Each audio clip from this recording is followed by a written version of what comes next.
Welcome back to the SPO radio show, live streaming here on YouTube for the first time. That's Sports Plus Opinion. I'm Nelson Hubble. I got Jackson next to me, and we're excited to break down the NCAA tournaments round 1 and 2 today.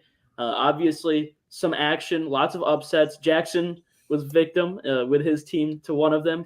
But we also want to talk a little bit about the Michigan hire with former FAU head coach Dusty May coming over to Ann Arbor, along with a couple other things. Jackson, what are you excited about getting into right away? I know it's not going to be the Wisconsin game. Yeah, we can touch on that one last. I say let's dive right into the Michigan hire right off the bat, and then we can get into some tournament stuff. I think that's a really good hire. I mean, you're a Michigan fan, so I want to hear your takes on it. Yeah, well, Dusty May is coming over from FAU, right? He's been there since 2018, I think. So that was his first season. So he comes over to Michigan. He's been a very big proponent of the Michigan brand already and the impact that has, which he has already started talking about NIL a little bit, but that he thinks Michigan's brand has a pull beyond that, which I think is a good and a bad thing at the same time because you have to adapt. But his history as a coach, he's been in the state of Michigan before. His first job coaching, which was as an assistant for Eastern Michigan, played at Indiana. I think he graduated in, I could be wrong, 2000. And so he's like mid-late 40s. But his team has been peaking lately for FAU. We saw it this year. They went to the tournament. They lost to Northwestern in the first round, but they were an 8 seed, so they had a good season. They've had a winning season every year he's been there, all 6 years. And last year they were a Final Four team. So obviously there's some momentum with that hire and for him coming to Michigan. So I think a lot of people are happy with it. There's still obviously question marks as well because it is his only his second job and his first major job. But honestly, it might be the best guy in the pool of candidates. I think it's important too because you have an actual coach coming in to coach. Juwan Howard wasn't a coach. He like he's done so well at FAU, and he learned under one of the greatest with Bob Knight. For 4 years he was a student manager there. So I think it's interesting. He went 25-9 overall, and he got as high as number 7 in the top 25 with FAU. And it's a little easier to be successful with like smaller schools like that. But they lost to Northwestern a couple days ago, but I think he's going to really strip down Michigan's program. I think he's going to clean house. I think he's going to come in, and I think he's going to do a lot of good things. And I'd expect in a few more years, maybe even next year, really, especially if maybe I would expect quite a few transfers from FAU to probably follow him. So I'd be excited about that. And I would expect Michigan to go at least be competitive more so and be maybe towards the middle of the pack competing for a spot back in the big tournament next year. Yeah, I mean, I think there's a very good chance of that. You talk about the transfers coming over. They have a couple players who are all conference, one who's third team, forget his first name, Golden, the big man who we saw play pretty well against Northwestern, John L. Davis, and there's a couple other guys. John L. Davis was player of the year in the conference. So they have some really, really talented players. Now, again, it's a mid-major, so we'll see how they do coming up to a team like the Michigan if they do end up coming to Michigan. There's also a good chance that some of those guys get poached with NIL somewhere else. There's that, that could happen. So I do agree. I think the program will probably get stripped down. You're going to see some guys graduate. Obviously, I think Michigan had 4 or 5 guys already enter the portal, like their best players basically all, entering the portal, which is like Terrace Reed, Doug McDaniel right up there. There's the 2 that you really got to bring back. But it is what it is. I mean, what are you going to do? That's what happens when you fire your coach. And you talked about Juwan not having the head coaching pedigree. You're right. It was his first head coaching job. He was an assistant at Miami after having retired as a player there. And he didn't really play much his last few years either. So it was his first coaching job, and good luck for him. Hopefully he learns from his mistakes, and things did seem to sort of fall apart. Some time of reflection might help with that. But bringing in a guy who now at least has a somewhat proven track record, especially in recent memory, and momentum, I think that's an underrated thing about coaching is as a head coach, it's important to have some momentum coming into a new program. And rather than being a guy who's coming off of maybe something stagnant or, you look at Coach K, right? Or Coach Calipari, not Coach K. John Calipari with Kentucky. I heard Michigan fans trying to say, "Oh, well, if Kentucky fires Calipari, maybe we could get him." And his program has stagnated since the Anthony Davis years, and they haven't really won in the tournament that much, especially not at all, like to any major degree. Right. And so you wonder, okay, the field's pretty level with NIL right now. Maybe Calipari would get fired. Maybe he'd leave. Who knows? I don't think that's going to happen. I think they're going to give it at least a couple more years there, and he will too. But the reason I point out that situation is when you come into a stagnant head coach, like you bring in a guy who their team had just sort of stalled out, like Calipari, you would argue, there are a lot more question marks to me, and maybe it's less exciting. It's a little bit more concerning. This is a very exciting hire. Mm-hmm. Yeah, I think so too. And you talk about NIL stuff and those players seeking it. If they want to seek it, Michigan's a good school to do that. I mean, you talk about the national championship you guys just won in football. I mean, a lot of that was built around NIL. John Harbaugh looking like Jim Harbaugh. Sorry, yep. It's so it always mixes me up. But Harbaugh, building that around, and like he really was able to utilize the NIL stuff, whether you like it or not. He was really able to utilize it. And can I jump in real quick? Yeah. He did it in a way that it wasn't like they were recruiting with it per se. It was like they were self-recruiting. They were keeping their guys. And so, and which I think is probably the way it's going to end up trending towards if we get some sort of fencing on it.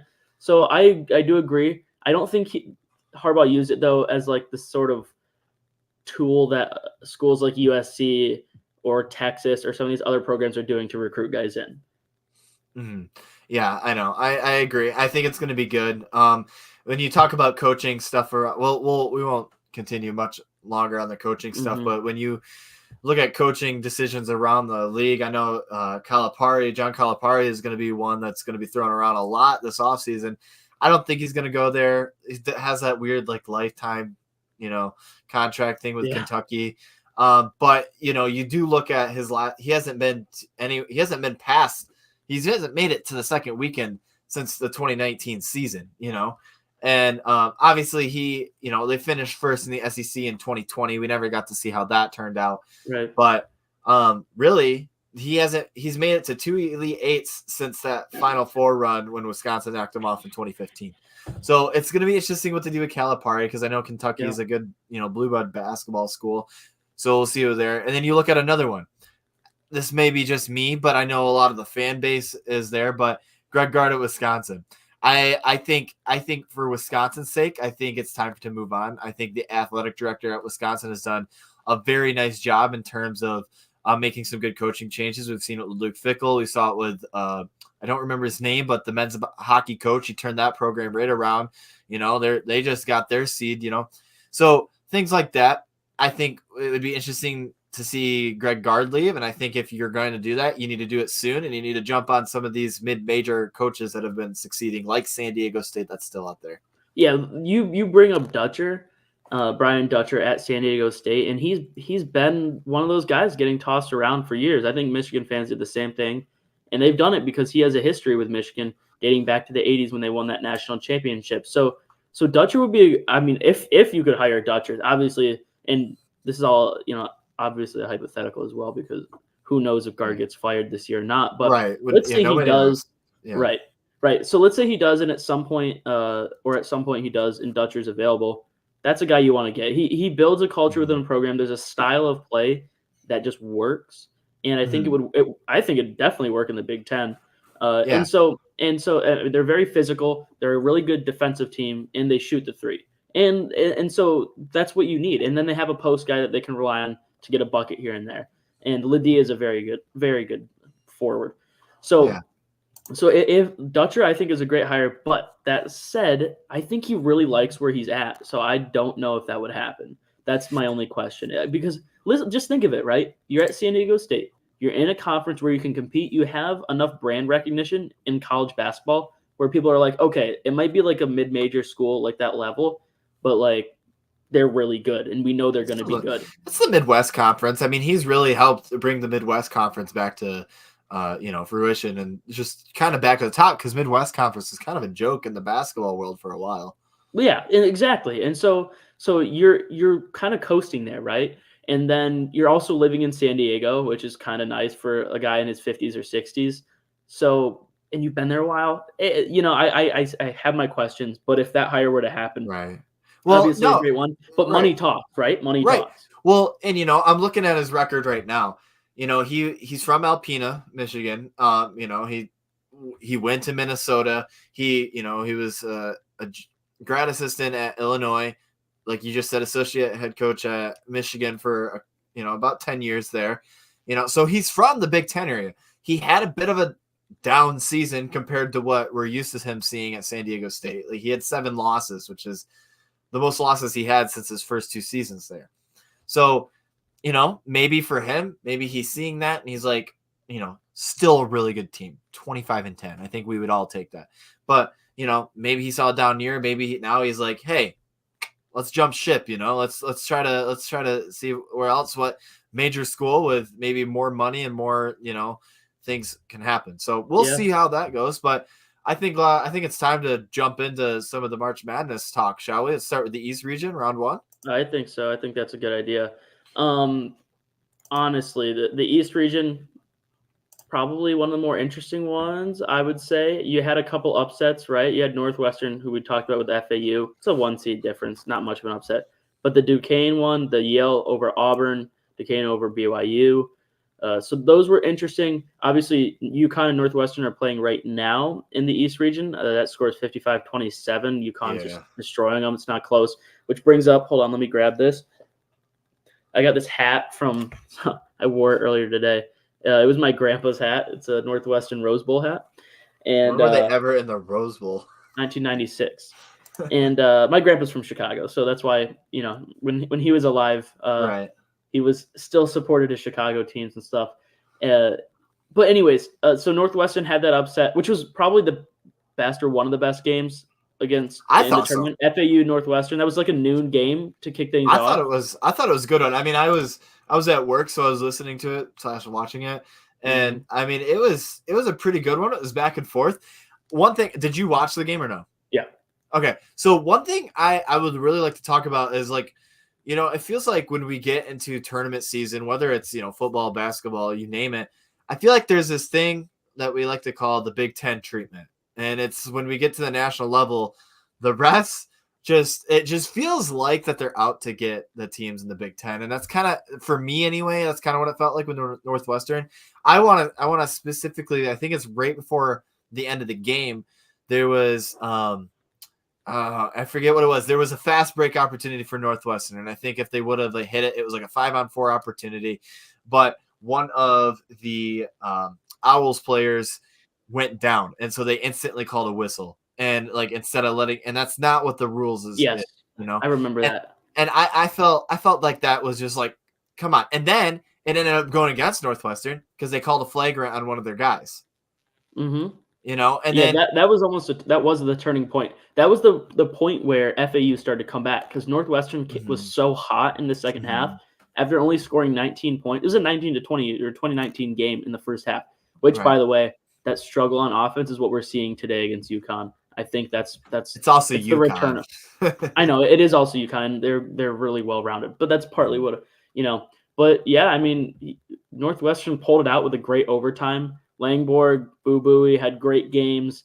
That was pretty much it. I mean, they carried the offense. Everything else was a pretty consistent scoring output. But we talked about those guys that might come to Michigan, like Vlad Golden, 19 points, 9 for 11 from the free throw line. He kept getting fouled, finding ways to get to the line. John L. Davis, 18. So there's some really talented players in this matchup, and that's what we saw. Guys who can hit shots and make plays late in the game, and that's why it went to overtime. And I'd say so far, it's right up there as one of the best games that we saw this weekend. Unfortunately, the overtime was not as competitive as it could have been. No, and there was definitely, I don't remember it off the top of my head. I was thinking about it before we started today, that there was some other call in the overtime that went against Northwestern, I think. And it was just like come on. But whatever. Anyway, moving on. I mean, what other games from this? I mean, you look at Auburn Yale. I watched the ending of that one. That one was pretty fun. Yeah, that one was fun. I also watched San Diego State UAB, which I didn't I kind of felt like SDSU was going to win that game. But with Auburn Yale, I watched Yale play Brown in the Ivy League championship game last weekend on Saturday. I think it was the day before St. Patrick's Day, and Yale probably should have lost that game. I mean, they probably should have lost that game. They squeak it out, and here against a very good Auburn team, a team that I would say Charles Barkley probably overhyped a little bit. It's his school, but he's been talking up the SEC, and they haven't had a great tournament. But either way, Yale squeaks out an upset, 78-76 in a great game. Yeah, phenomenal game, and I mean it was one of those that it was like kind of refreshing because this was a Friday game, right? Yeah, it was a Friday game.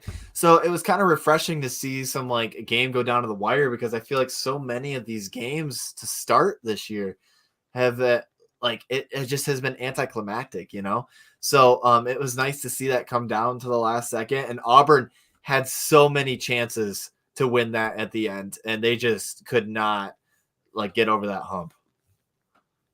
No, they couldn't, but Yale's second half was so strong. And also Auburn was just not hitting shots that you'd probably think they'd make. I think they got some really good open looks, but overall Yale's defense was good, and they have some guys. So we're going to see them play again here. I think we mentioned it in like almost 20 minutes, and they're going to play and take on San Diego State, which I think is going to be a great game. Probably it's unfortunate it's a 9:40 slot because it's probably one of the best of the weekend, in my opinion. I think it's going to be very close.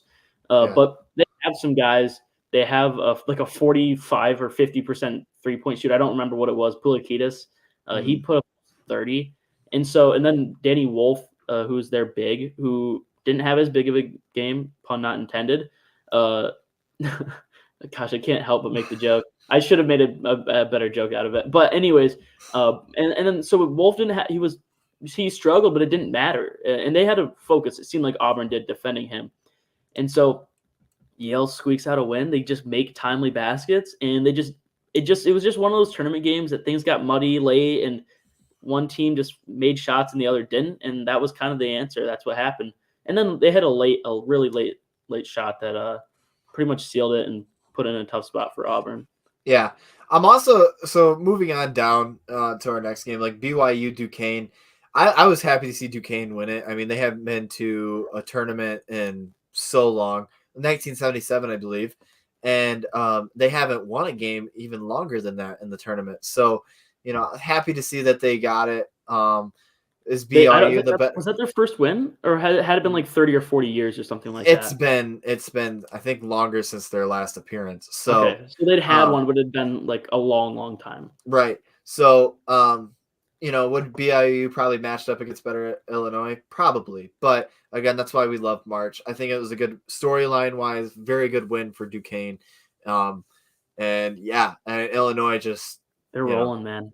Illinois took care of them, and I wasn't expecting I don't think I had them going to the second weekend, but no, yeah. Well, if it was I did have Illinois making the second weekend because I felt like they got a good draw, but they have been historically disappointing, and they've lost to double-digit seeds and higher seeds pretty regularly in their recent tournament memory. So that game, I could have seen. I think a lot of people picked Duquesne because of that, but I don't know. Illinois is a buzzsaw. They're really good this year, even as a 3 seed. I don't think there's any more that I really want to touch on. I didn't get to watch the Washington State Drake game, which ended up being a 5-point finish. So I don't really have much to say about that. Yeah, I don't either. I did hear, though, that it was just like a lot of people were expecting a lot out of Drake. They made it last year. I thought they'd be good. I think I had them at least going to the second round. But Washington State took care of them, and then Iowa State did the same to them the next day. But let's move on down to the West bracket, which a little bit more exciting, I guess. I mean, more notable teams. North Carolina taking care of Wagner, Mississippi State, Michigan State getting a win. They looked on fire, by the way, in that game. Looked good. They did look good. They were just out in transition, running, playing good defense, and very efficient playing their game. So I want to talk about that game in UNC because that was one that could have gone either way. I thought it ended up being a bigger decision than I was expecting. Yeah, I didn't get to watch it. I was busy yesterday, but Yeah, I mean, I saw the score at the end and I go, "Oh, Michigan State didn't have a chance," but you're saying that it was a lot closer, so Yeah, so I mean, they were right there at halftime, and I think Michigan State was winning for a good portion. They might have been winning at half. No, UNC. Okay, UNC made a run at the end of the first half. That's what happened, and they took Mhm. the momentum. I had to get a reminder check the box score, but Michigan State was up by like 5, 10 points for a good portion of that first half. Oh, here we go.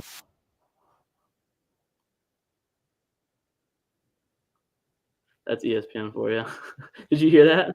No, I did not. Pulled up a video, and when I pulled up ESPN, when I pulled up the box score, it just played a highlight. But Oh, anyway, so watching that game, seeing how Michigan State came out and played really well early, and then they had a portion of that second half there where they made it close again. They just couldn't quite get over the hump, and then it slipped away. And that's what happens against really good teams. And there's a reason North Carolina is the number 1 seed in the tournament. mhm. There's a reason they're number 2 overall, I think, and UConn's number 1. It's because they're Houston number 2. North Carolina is number 1 or number 3.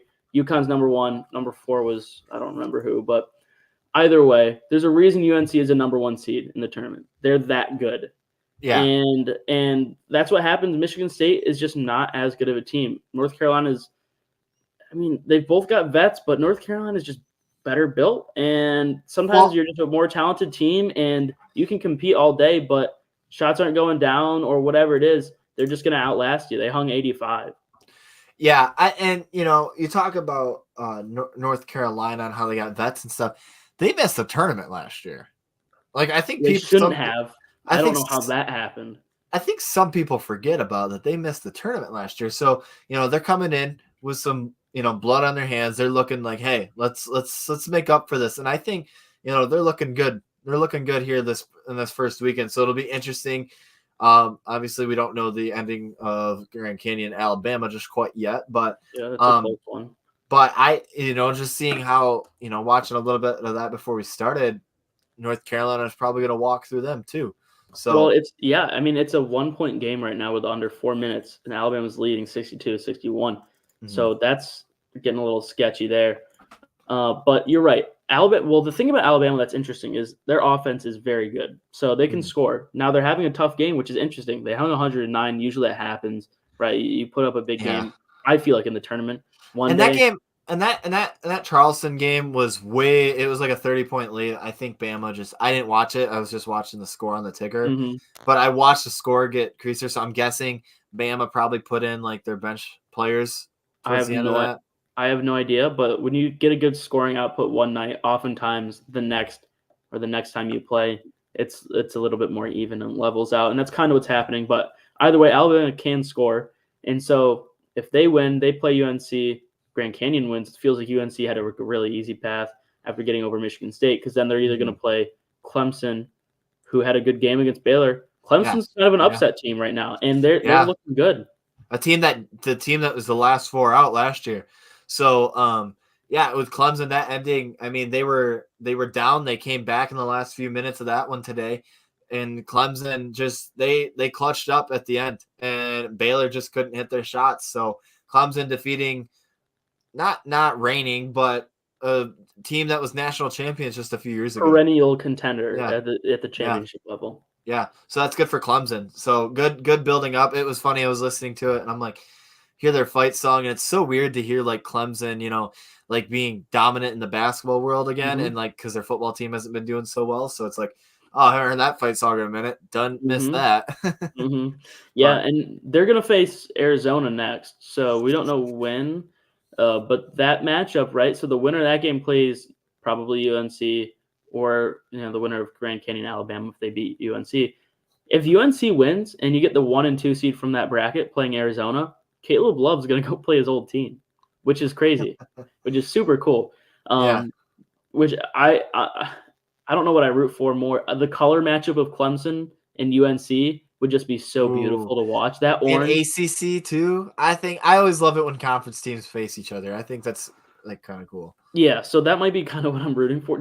But just watching, if we could get an all baby blue and all that nice orange that Clemson wears, dude, that would be just beautiful on screen. So, and don't put them on one of those like gross, like really pale basketball courts. Get a little like like a nice like light brown, like a you know what I'm talking about? Aesthetically, it's going to be very Yeah, nice to it's watch. like it was like the Michigan Alabama Rose Bowl for me. The two Uh, historic uniforms, the blue and the red, it just looked great, and the sun setting behind it, nothing beats that. So there's a chance to get a color matchup like that in conference matchup, which would be interesting.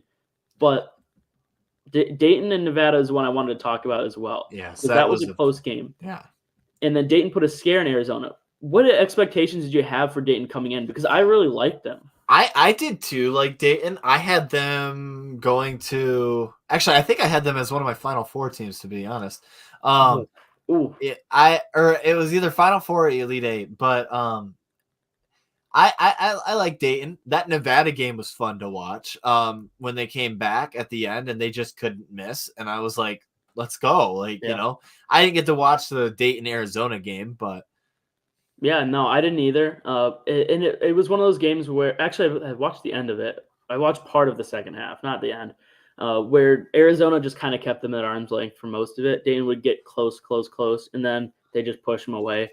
So it didn't really turn out to be as good of a game as I was hoping. I thought Dayton was talented enough to upset them, and it didn't happen. So I think we should move on to the South region, what I would call the most boring region in the tournament. I said that coming in.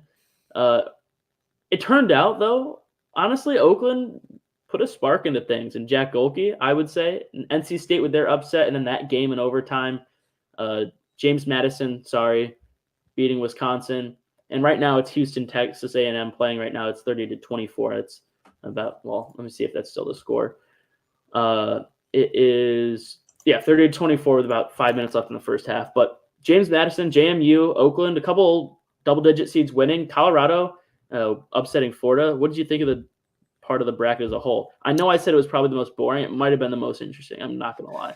yeah, this was probably it was interesting for the most part. The Houston doesn't shock me. Nebraska, Texas A&M. I wanted Nebraska to win, as much as I dislike them in the Big Ten play. But I didn't get to watch it. But just Nebraska didn't look like they had their bearings there. Wisconsin, JMU. We can get into that here in a second because I have a lot to say. Yeah. And Duke is just looking good right now. I was watching them play JMU earlier, and Duke was that's Duke basketball right there. It was looking good. One of their guys hitting 8 threes today, so that was awesome. NC State, they're one of my big upsets. This bracket, I had NC State, I believe, going to the Elite Eight. So I have, and right now, they're against Marquette, but the Oakland dude, I think that is cool for a Michigan team, especially with how small they are. Yeah, so I also want to mention that I think NC State has a really good chance of upsetting Marquette, the way Marquette played this tournament. I agree. But yes, that Oakland game, also a very tight game. Oakland looked good, man. They looked like even in that game, looked like a team that could go out and beat just about anybody. Now, NC State did a really good job of getting physical with Golke. Obviously, maybe we're moving too quick, but Oakland upset Kentucky. Everybody heard it. Golke had 10 threes. It was insane, like an absolutely incredible game to watch. I was at a concert, like watching it on my phone before the concert started, and then in between, like the opener and the main act on Thursday night, and it was super fun. My sister went to Oakland, so I love Oakland, and I've like rooted for them. It's the first time they've been in the tournament, and you're right, it's super cool for the state of Michigan, especially to have one of those small mid-major schools or smaller I feel ones. like I was gonna say I feel like we don't get those at all. We Like don't, you just. And like I feel like it's just like they're all just kind of the laughing stock because you think about Detroit Mercy and they're just like atrocious, and then Oakland's has always been pretty consistently good. So like, when was Western Michigan good? When was Central good? When was Eastern good? I was gonna say I think I remember Western Michigan being in the tournament like once when we were in middle school, and that was exactly. So we haven't seen that. And Oakland, by the way, we Greg Campy's there, but they have a pretty cool basketball history. He's been there for 40 years. I mean. They do have they care about basketball at that school. I did know that. That's their sport. And also a really cool court too. It's super cool. The venue's cool. It's right outside of Detroit. And it's argued over if it's in Rochester or Auburn Hills. Both cities claim it. It's like, and even Rochester Hills, I think, claims it. There's like an argument between the three cities that's been going on for years. Like, oh, whose school is it? But it's just a joke at this point. But NC State made the shots in overtime. They ran Golke off the 3-point line. They were really physical with him when he was cutting and just in general. I saw him getting hip checked, just little stuff. And that stuff builds up, especially in an overtime game. Just little pushes, little hip checks. And Oakland just didn't make their shots. They didn't execute on offense. They turned it over a couple times late, and NC State did enough. And I really think Oakland probably should have won that game in regulation, and they didn't. And that, here we are. And unfortunately for those small schools, like, you basically have to play perfect basketball if you want to be, I know Power Fives don't really exist in college basketball, but they're in that field. So, like, you got to beat one of those top teams in the country, you got to play damn near perfect basketball. And, and they played really well. I mean, for it to be just a 6-point loss, I mean, I would be very, very happy with how that turned out. Yeah, I agree. I mean, there's no way they expected to beat. Well, there's no way their fan base expected to beat Kentucky. I think the players, a lot of times, are always expecting to win. So that's a different thing. But beating Kentucky, you win that game, then you go play NC State. You should have, probably should have won that game.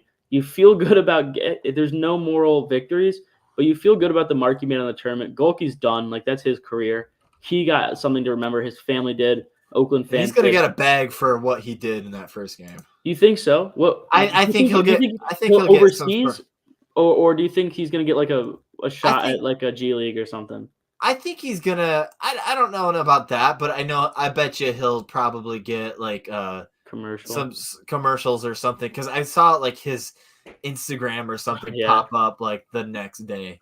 Yeah, the next day he had like 4 or 5 NAL videos that he recorded in like the same place, wearing the same exact clothes, like at the same time, right, in between games.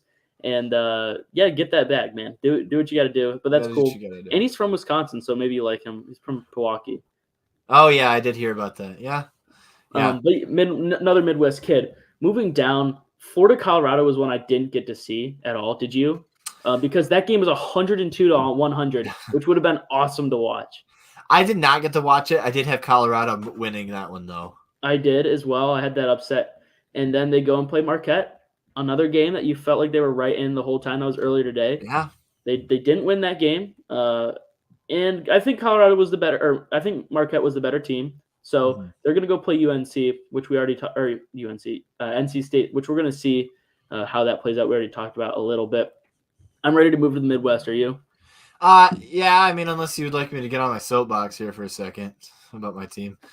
You know what? Let's do it. Let's hear it. Let's hear it. We already talked a little bit about guard earlier, but let's get on the soapbox, Jackson. I mean, dude, that was just the worst basketball I had ever seen. It was just not good. I hate like the way the second half of the season went, finishing 3-8 in the last 11, 12 games or whatever it was. And then getting in a tournament, Big Ten tournament, getting super hot from 3, making it the Big Ten championship game, almost beating Illinois. I had some confidence. I had them going to the Sweet 16 in mind. And, I was hoping for a Duke-Wisconsin rematch. I think that would have been cool.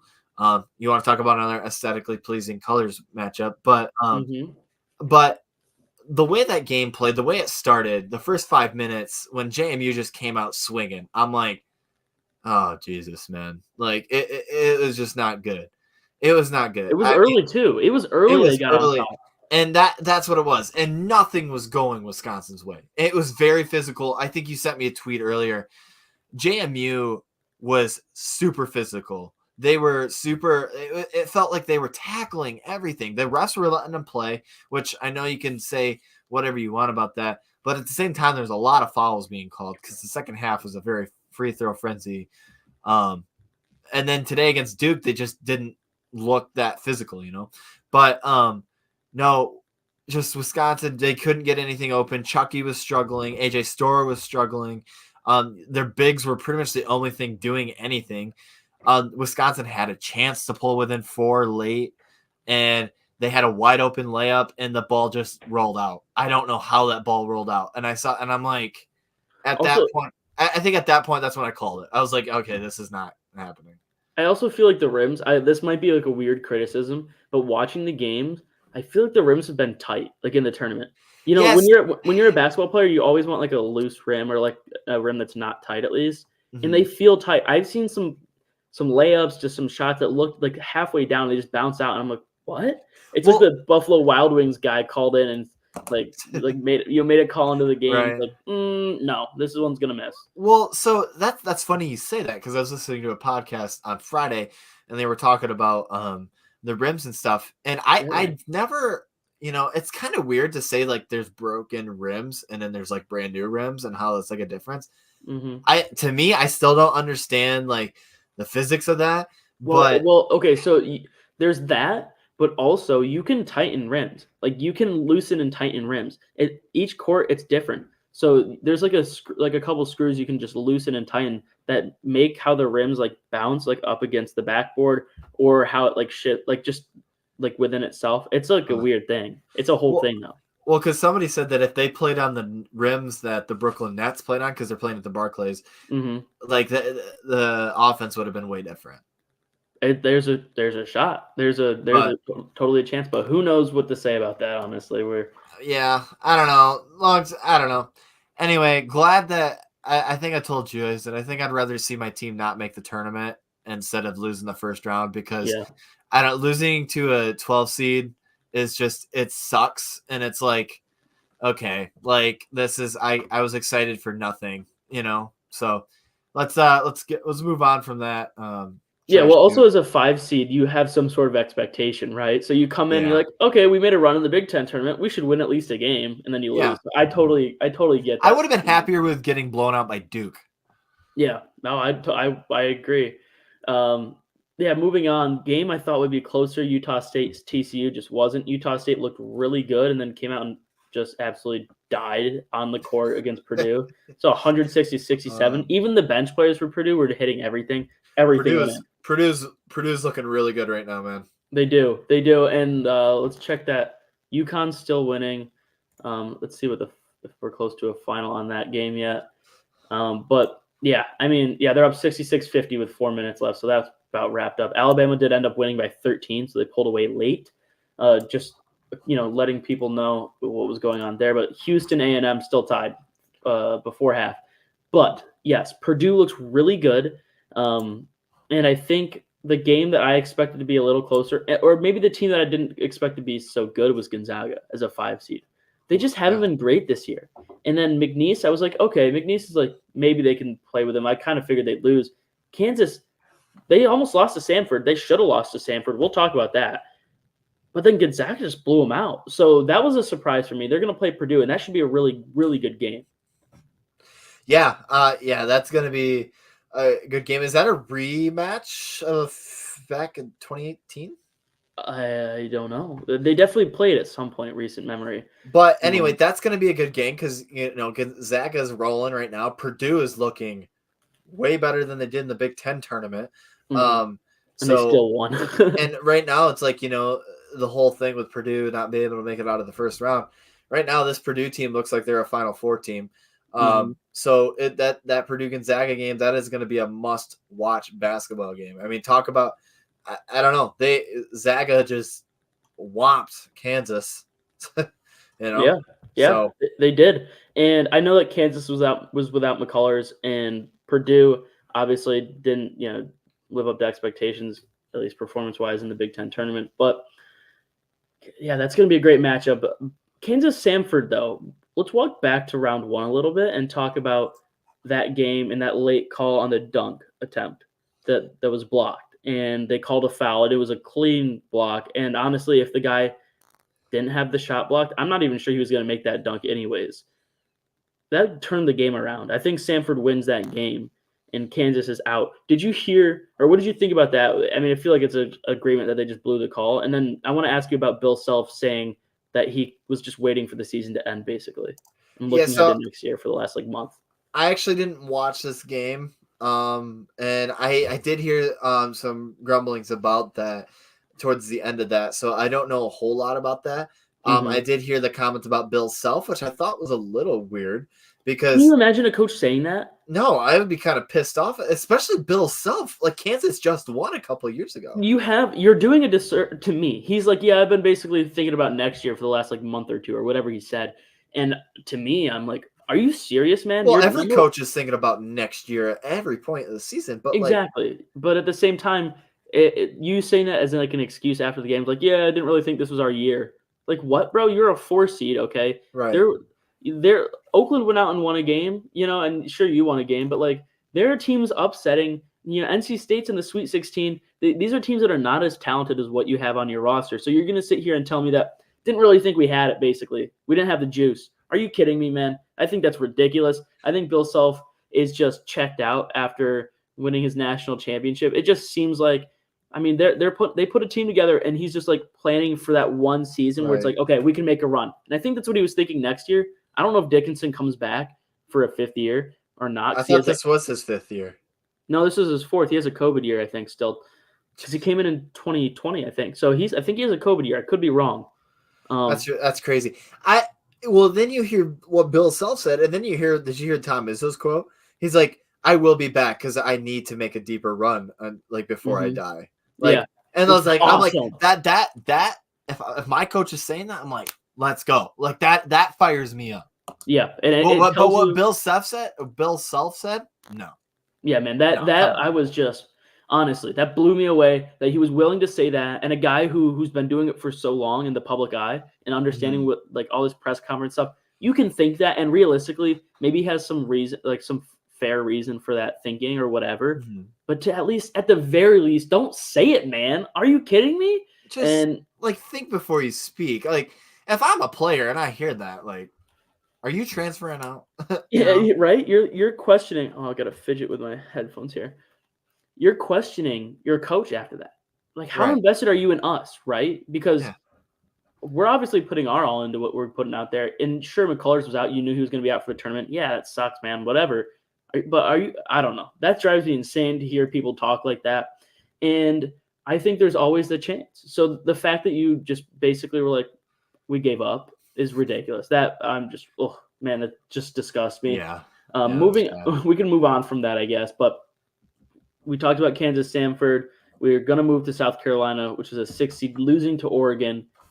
And then Oregon going and losing in double overtime to Creighton. So Oregon basically controlled that game against SC. And then they go play Creighton, who beat Akron.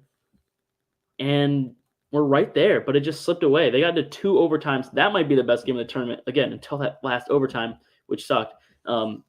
What did you think? Did you see any of that action at all? I know Creighton's a 3 seed that I wasn't super high on coming in, but it seems like they're kind of just doing enough. So I'm going to brag a little bit. My Midwest bracket, or like quadrant, is perfect right now. Really? But that is my Midwest. Yeah. I had Creighton going to Tennessee. I'm actually, let me double check where I have them. Well, that's fair because if you look at a 4 seed that would lose, that 4 seed would be Kansas. Right, you'd expect them to lose to Gonzaga if you're picking a 4 seed that's going to lose to someone.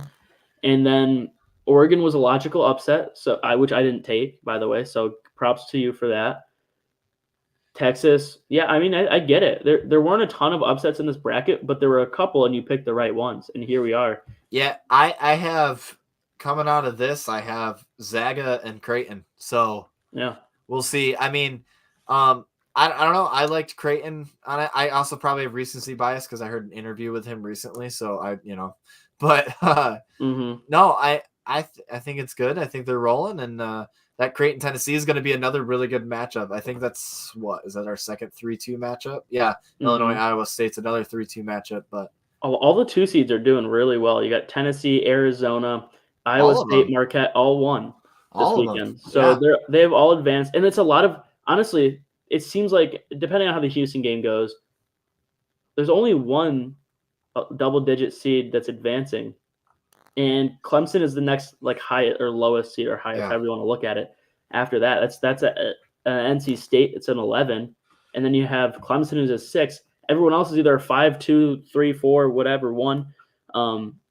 That's kind of crazy to think about. Well, so let me ask you this, because I'm guessing we're about done talking about the Midwest because Texas, Colorado State doesn't really move the needle much for me. Neither does Tennessee, St. Peter's.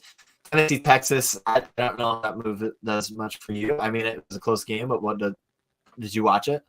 Yes, I did watch it, or at least I watched a good portion of it, and the final score finished close, but like it never felt like, to me at least, that Tennessee was going to lose that game. They were ahead pretty much the whole time.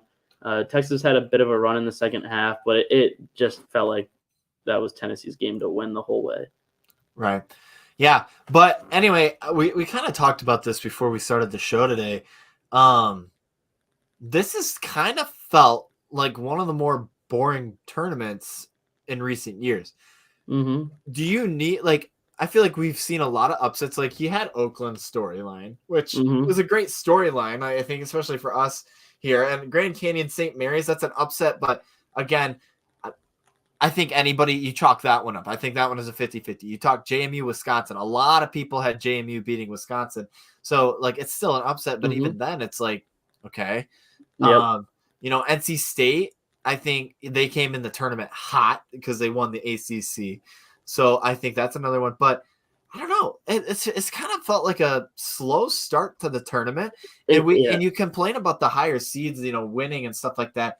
But I think right now it's shaping up to look like it's going to be some really good basketball here next weekend. I agree. I do think there are going to be some really good games, but also, like you were saying, not as many shockers, maybe not as many upsets as we, were thinking might happen. And, I don't know how often, but there are only so many teams that are advancing to the Sweet 16, right? And almost all of them are like a 5 seed or higher, except for 2.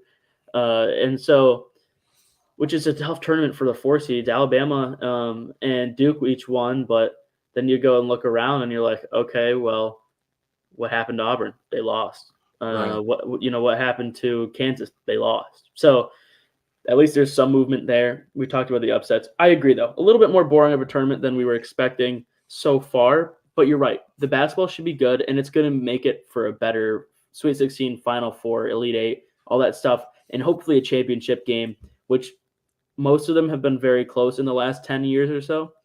I'm hoping that happens again because if the national championship game is boring, it just feels anticlimactic, doesn't it?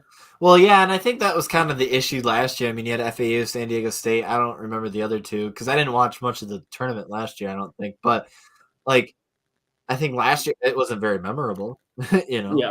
Yeah.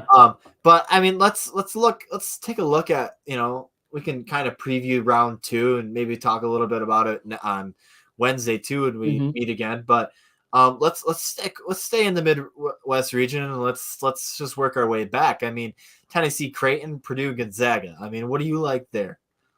I think Tennessee's the better team. I think both Purdue and Tennessee are gonna win. Purdue looks like a well-oiled machine, and their tournament success has not been there really during Matt Painter's time. They just haven't quite pushed through over the hump into the Final Four. Even an Elite Eight has been hard for them. And so I do think Purdue beats Gonzaga, who looks good. I think Tennessee wins, and I think that is a great matchup. And that will be that's what I have in my bracket. That was a really tough one for me to pick. I lean Purdue because Edey is just so dominant, and they have such good guard play and help around him, and just veteran players, or at least players that you talk about, a guy like Braden Smith, who plays like a vet, who's a sophomore. And so that, I think, is probably how that region's going to turn out. I don't want to give any predictions for that game because I'm curious. I'll have to probably ruminate on that a little bit more and think about it. But what do you think? I think, I mean, my bracket says Creighton, Gonzaga, but I don't know. I think Purdue's probably going to win. And you're giving up on your pick already? Just because of the way they played? Nah, well, they are looking really good. I mean, I'm going to stick with Gonzaga. I'll stick with Gonzaga, Creighton. But Purdue is going to make it. That's going to be a good game. That's going to be a game that I'm going to want to watch. And hopefully it's, not when we're in class or anything. So, but no. It shouldn't be. I don't think it will be. No, a lot of these games will probably be at night. But I think they'll be like 6 o'clock or later. Yeah. Well, let's head up to your so-called south or the most boring bracket, which I said, and I probably should walk back now. NC State Marquette is a toss-up. I think that's going to be a close game. I do think NC State should have lost to Oakland, but Oakland played really well. I'm gonna pick them because they have the momentum, Yeah. but they've won what, like 7 straight games or 9 straight games now to finish the year or something like that. 7. Yeah, Yeah, they're 7. they're on a So, heater. yeah, and I like this too. Right now, Texas A&M is giving Houston a run for their money, so I'll probably tune back into that one here at the end of this. But yeah, I'm gonna take NC State again, run it up, and I think Duke, if it Duke's gonna is come out, right? It's gonna be Duke out of that region. if it is Duke Houston, that is going to be such a good game. But I'm gonna take Duke, and then I'm gonna take Duke to the Final Four. If that going forward. I agree. I totally agree. I'm not as high in Houston as a lot of people are, just for whatever reason. Mm-hmm. But we'll see. That should be a good game. Duke hasn't really been tested this bracket. I mean, they've played a 13 and a 12 seed, so Right. we'll see. Right? They'll get Houston, then we'll have a really good idea. Mm-hmm. Where that's gonna go. So we'll swing around to the East then. UConn just beat Northwestern, so they're gonna play San Diego State or Yale, which got pushed off to 8-12. So that should be a good game.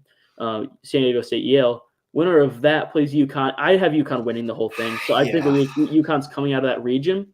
Iowa State or Illinois could potentially upset them. Those are both very good teams. I think. What do you think? What do you pick between those two? Because it seems like we think UConn's winning against whoever. As much as I'm anti-Illinois right now, just after last Sunday, I'm gonna probably take Illinois UConn in the Final Four or the Elite Eight there, and I think that's gonna be a pretty good one. But do I want to see Big Ten teams in the Final Four? Yes. Do I think it's gonna happen? No. I think it would be. I still in my lifetime. I know we've been close many times before. I want to see a Big Ten national championship. That would be awesome. And I think this year we have a good chance of it. Yeah, Purdue, Illinois is the chance, right? That's our shot. That would be a good game because that was a good game in the regular season. Very good both times. Yeah. Yeah. So I agree. I'm picking Illinois. But I'm going to pick UConn to win that, which is interesting. But I think Illinois, Iowa State has had some upsets this year, and they made a good run in the last half of the season to get to the seeding that they're at and to win their tournament and stuff. So, but I think Illinois. And then one last one here, the West. Who do you have out of the West? North Carolina, Alabama, UNC looks good. And then Clemson, Arizona. Clemson looks good. Arizona looks pretty good. But yeah, what do you think? Again, you talk about the chance to have all conference national championship, or just 2 conference representing the Final Four. I want to see Clemson and I want to see North Carolina. I think that's going to be good. I don't know. Arizona, they took care of Long Beach State. I kind of figured they would. Dayton gave them a run for their money. But I don't know. I think North Carolina, Clemson. Okay. Yeah, I agree. I think Alabama has a shot, but Alabama's been a pretty inconsistent team this season at times, and they've been beatable. And UNC gets the time to prepare. They have a veteran roster. They're a well-built team. They're well-rounded. Is what I mean when I say that. I think Clemson beats Arizona because I like what Clemson's doing. They beat a very good Baylor team, and I think the difference in that game could be the guard play. Clemson, Arizona, with Gerard and for Arizona, Caleb Love obviously trying to make plays late. Now I'm interested to see how Ballo does down low in the post against some of those guys for Clemson, who I'm blanking on the one dude, number 24's name. But Ballo's a really good player too. I just think that Clemson it's one of those teams. There's always that one team, like that 6 seed. We have, NC State is at 11, but there's just that one team that always makes the Final Four that we weren't really expecting or didn't coming into the tournament. A lot of people wrote Clemson off as a loss to New Mexico, and here they are. So I think Clemson, UNC. I have UNC winning that game. And right now, the way things are squaring up, we're picking a lot of the teams that are the higher seed, but there's a reason they're seated where they're seated.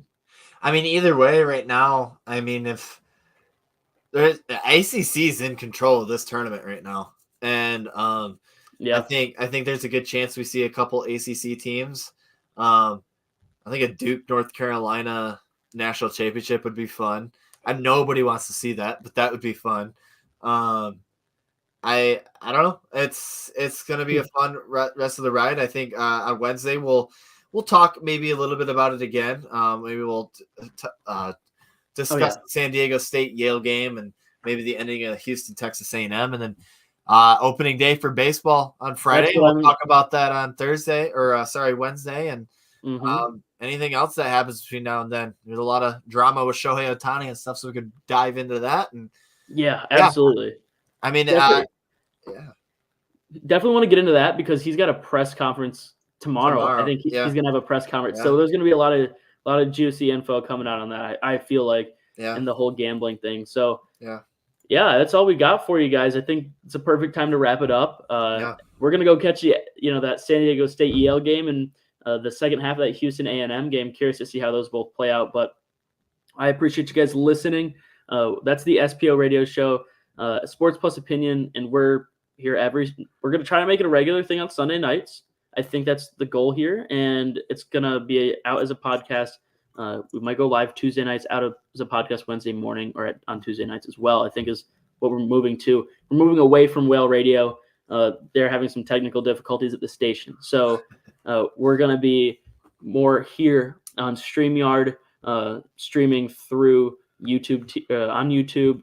Might start doing some Instagram Live, Facebook Live stuff. Might start toying with that, Jackson. Maybe even some Twitter. I don't know. But we're gonna try and get some of this stuff figured out on our end to get a cool product out for you guys. But yeah, thanks for listening. I don't think I have anything else to say. Jackson, you about ready to wrap it up here? Yeah, I think we're all good. I mean, you guys have been listening to another episode of SBO Podcast. Thanks for listening, guys.